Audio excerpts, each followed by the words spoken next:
এখন আমরা যে অঙ্কটি দেখতে পাচ্ছি সেটি পশ্চিমবঙ্গ পুলিশ এসআই পরীক্ষার প্রিলি পরীক্ষাতে এসেছিল 2020 সালে।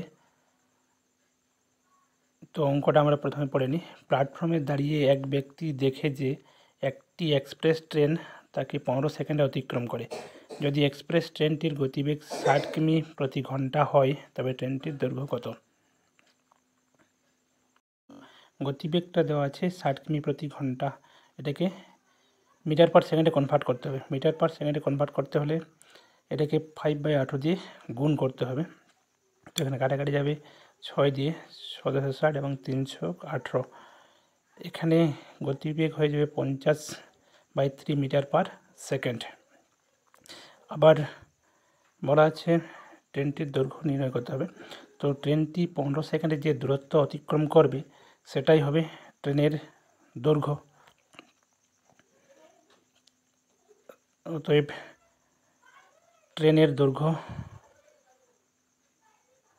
সমান 50/3 ইন্টু 15 সেকেন্ডে অতিক্রম করা দূরত্ব। তো কাটাকাটি যাবে, এখানে 5 দ্বারা, এখানে 250 মিটার হয়ে যাবে উত্তর, অর্থাৎ ট্রেনের দৈর্ঘ্য হবে 250 মিটার। আমরা অপশান সিতে দেখতে পাচ্ছি 250 মিটার সঠিক উত্তর। ভিডিওটি যদি আপনাদের ভালো লাগে আপনারা অবশ্যই লাইক করবেন, শেয়ার করবেন এবং কমেন্ট করবেন।